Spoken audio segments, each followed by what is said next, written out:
लकल हम्द या अल्लाह अस्सलातु वस्सलामु अलैका या रसूल अल्लाह अम्मा बाद। सिलसिला है नाजरीन के तरफ से पूछे गए सवालों के जवाब पेश करने का। नाजरीन में से एक ने रोज़ा के ताल्लुक़ से अहम सवाल किया है। इन्होंने पूछा है कि शुगर की वजह से हम रोज़ा नहीं रख पाते तो हम रोज़े का फ़िदिया कैसे अदा करें।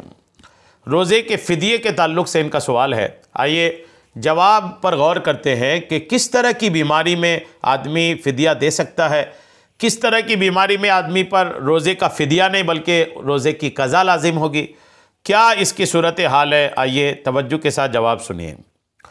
वाज़ेह रहे कि जो शख्स बुढ़ापे या मुस्तकिल बीमार होने की वजह से रोज़ा रखने पर कादिर ना हो और ना ही मुस्तकबिल में फ्यूचर में सेहत मिलने की कोई उम्मीद हो तो ऐसे शख्स को रोज़े के बदले में फ़िदिया देने की इजाज़त होगी।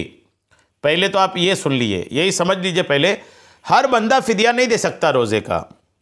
हर आदमी बोले कि मैं रोज़ा नहीं रखूँगा और फ़िदिया दे दूँ। थोड़ी बहुत बीमारी में भी आदमी सोच ले कि नहीं मैं फ़िदिया दे दूँगा, रोज़ा नहीं रखूँगा, ऐसा नहीं है। दो चीज़ें बहुत अहम हैं इसमें। पहली चीज़ तो बुढ़ापा, ऐसा बुढ़ापा कि बुढ़ापे के बाद तो जवानी आने से रही, बुढ़ापे में उस हालत में पहुँच गए कि अब जो है सेहत ऐसी नहीं बन पाएगी कि रोज़ा रखने के काबिल होंगे, इतना बुढ़ापा आ गया। तो ऐसा बुढ़ापा जो है, ऐसे बुढ़ापे में आदमी रोज़ा नहीं रखकर उसका फ़िदिया दे सकता है। बीमारी की जहाँ तक बात है तो बीमारी अगर मुस्तकिल है, यानी ऐसी बीमारी है जो ये लगे रहना, ये बीमारी छोड़ना नहीं है, या बीमारी ऐसी है कि बाद में अब ज़िंदगी भर उम्मीद ऐसी नहीं बची है कि इतनी सेहत हो जाएगी कि रोज़ा रख पाऊँगा।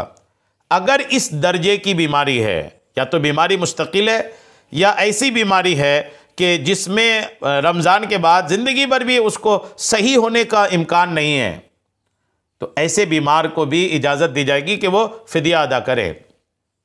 फ़िदिया कितना अदा करेगा, कब अदा करेगा, ये बातें आ रही है।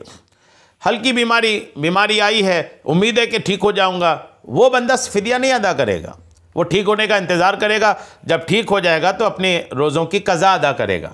वो भी ऐसी बीमारी हो वाकई में जिसमें रोज़ा जो है वो बीमारी को नुकसान, बीमारी लंबा चलाने का मामला बन जाए, या बीमारी लंबी हो जाए, या जान जाने का ख़तरा हो, यानी एक उनकी कंडीशन है। हर छोटी मोटी बीमारी में रोज़ा छोड़ने की भी इजाज़त नहीं होगी।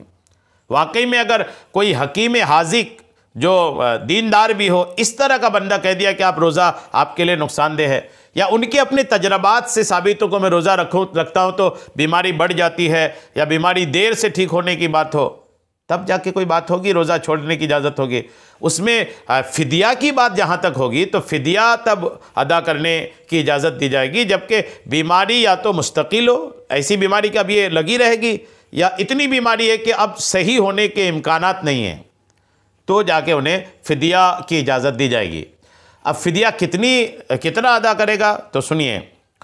हर रोज़े के बदले में 2.25 किलो गुंदुम या उसकी कीमत बतौर फ़िदिया देनी होगी। 2.25 किलो गुंदुम यानी गेहूँ हर रोज़ा के बदले में, या फिर उसकी कीमत आपको फ़िदिया में देनी है। लेकिन अगर फ़िदिया अदा करने के बाद, अगर किसी ने रोज़े का फ़िदिया अदा कर दिया, फ़िदिया अदा करने के बाद वो सेहतयाब हो गया, दुरुस्त हो गया, तो अब दोबारा से रोज़े क़ज़ा करना ज़रूरी होगा। फ़िदिया अदा करने के बाद सेहत मिल गई अल्लाह की रहमत से, तो फिर रोज़ों को उनको क़ज़ा अदा करना पड़ेगा। और जो रकम फ़िदिये में दी वो सदका शुमार होगी। वो जिनको सदका दिया उनसे वापस नहीं लेगा, वो सदका सवाब मिल जाएगा उसका, लेकिन रोज़े की क़ज़ा करनी पड़ेगी अगर बीमारी ठीक हो गई तो। आम बीमारी जिसमें सेहत याबी की उम्मीद हो, उसमें रोज़े का फ़िदिया अदा करना दुरुस्त नहीं है, बल्कि सेहतयाब होने के बाद उन रोज़ों की क़ज़ा करना लाजिम है।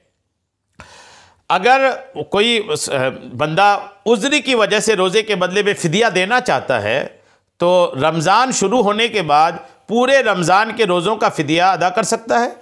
रमज़ान से पहले फ़िदिया अदा करना दुरुस्त नहीं होगा, और हर रोज़े के बदला 2.25 किलो गंदम या उसकी कीमत अदा करना लाजिम होगा। यानी रमज़ान से पहले ही फ़िदिया अदा कर दिया, ऐसा नहीं, रमज़ान शुरू होने के बाद पूरे रोज़े का फ़िदिया अदा करेंगे। लेकिन किसके लिए फ़िदिया होने की इजाज़त होगी वो सारी बात मैं बयान कर दिया हूँ, वो सारा समझने के बाद फिर फ़िदिया के मैटर पे आइएगा। उम्मीद है बात आपको समझ में आ गई होगी। अल्लाह करीम हम सबको शरीयत के तमाम मसाइल सीखने, समझने और उस पर अमल की तौफ़ीक़ अता फ़रमाए। आमीन। बेजाहिन नबी अमीन सल्लल्लाहु ताला अलैहि वसल्लम।